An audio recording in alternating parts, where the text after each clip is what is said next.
10th online classes में एक बार पुनः आपका हार्दिक अभिनंदन है। पिछले दिनों हम आपको जनन के बारे में बता रहे थे। हमने आपको बताया था कि जनन दो प्रकार का होता है, लैंगिक और अलैंगिक जनन।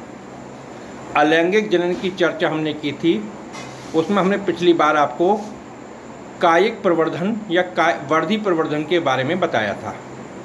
उसमें भी हमने आपको दो भाग बताए थे, प्राकृतिक और कृत्रिम।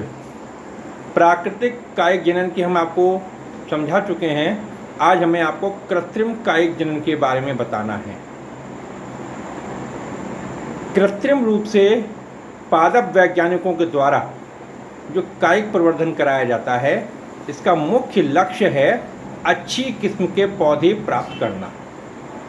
अच्छी किस्म के पौधे प्राप्त करने के लिए विभिन्न विधियां अपनाई जाती हैं, जैसे कलम लगाना, दाब लगाना, बूटी लगाना, रोपण, शाखा बंधन। ये कई विधियां हैं जिनका हम इस्तेमाल करते रहते हैं। अच्छी किस्म के पौधे प्राप्त करने के लिए पादप वैज्ञानिक कृत्रिम रूप से कायिक जनन कराते हैं, जिसकी प्रमुख विधियां निम्नलिखित हैं। पहली विधि है कलम लगाना, जिसको बोलते हैं कटिंग। अच्छे विकसित और पुराने पौधों की 20 से 30 सेंटीमीटर लंबी कलिकायुक्त शाखाओं को काटकर कलम बनाकर भूमि में लगा दिया जाता है। कुछ दिनों बाद इनकी पर्व संधियों से या कटे हुए भाग से अपस्थानिक जड़ें निकलने लगती हैं, जिनसे कक्षस्थ कलिकाएं निकलती हैं, जो बड़ी होकर के नए पौधे को जन्म देती हैं। ज़मीन के अंदर कलम को खड़ी भी लगा सकते हैं और पड़ी भी लगा सकते हैं, जैसे गुलाब, गन्ना, गुड़हल, इस तरह के पौधे हैं जो कलम विधि से ही लगाए जाते हैं। दूसरा तरीका है दाब लगाना, जिसको हम लेयरिंग भी कहते हैं। इस विधि में पौधे की शाखाओं को छीलकर नम मिट्टी से भूमि में दबा देते हैं। कुछ समय बाद छिले हुए भाग से जड़ें निकल आती हैं। इसके बाद हम इसको मात्र पौधे से काटकर अलग कर देते हैं, जिससे नया पौधा निकल आता है, जैसे बेला, चमेली, कनेर, नाशपाती, सेब, नींबू। ये सब दाब विधि से ही तैयार किए जाते हैं। तीसरी मेथड है गूंटी लगाना, जिसको अंग्रेजी में भी गूंटी ही कहते हैं। पौधे की किसी शाखा को छीलकर उसके ऊपर खाद युक्त मिट्टी लगा देते हैं और मिट्टी को ऊपर एक टाट लपेट देते हैं। इस टाट को गीला करने के लिए इसके ऊपर एक घड़ा बांध देते हैं, इसके ऊपर वाली शाखा में, और उसमें सुराख करके और घड़े में पानी भर देते हैं और एक छोटा सा सुराख कर देते हैं, जिससे बूंद बूंद पानी उस मिट्टी पर गिरता रहता है और मिट्टी नम रहती है। कुछ समय बाद इसमें से अपस्थानिक जड़ें निकलती हैं। इस शाखा को गूटी के नीचे वाली भाग से काटकर हटा देते हैं और मिट्टी में लगा देते हैं, जिससे नया पौधा तैयार हो जाता है। अमरूद, संतरे आदि के पौधे इसी विधि से तैयार किए जाते हैं। चौथी विधि है रोपण, जिसको ग्राफ्टिंग विधि भी कहते हैं। इस विधि में क्या होता है, एक घटिया किस्म का पौधा है और एक अच्छी किस्म का पौधा है। आधा हिस्सा घटिया किस्म का लेते हैं और आधा बढ़िया किस्म का लेते हैं और दोनों को किसी प्रकार से आपस में जोड़ देते हैं और जोड़ करके कुछ समय बाद देखते हैं पूरा पौधा एक अच्छी नस्ल का पौधा तैयार हो जाता है।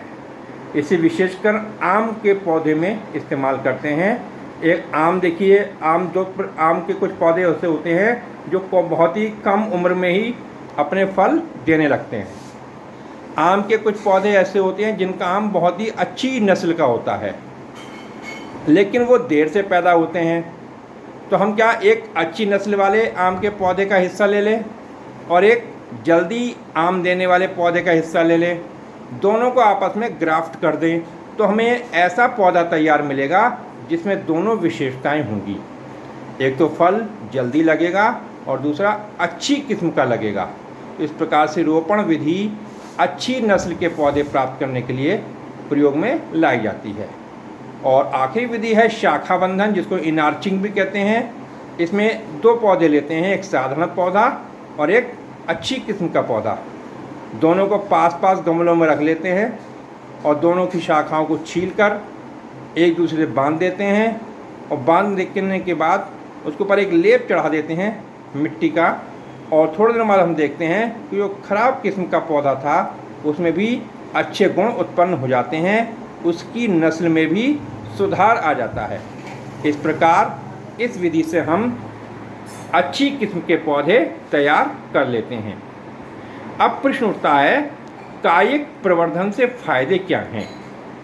तो कायिक प्रवर्धन का जो सबसे बड़ा फायदा यह है वो ये है कि जो पौधे अपने बीज स्वयं तैयार नहीं कर पाते, अर्थात जिनमें लैंगिक जनन संभव नहीं होता, उन पौधों को भी हम कायिक प्रवर्धन विधि से उगा सकते हैं।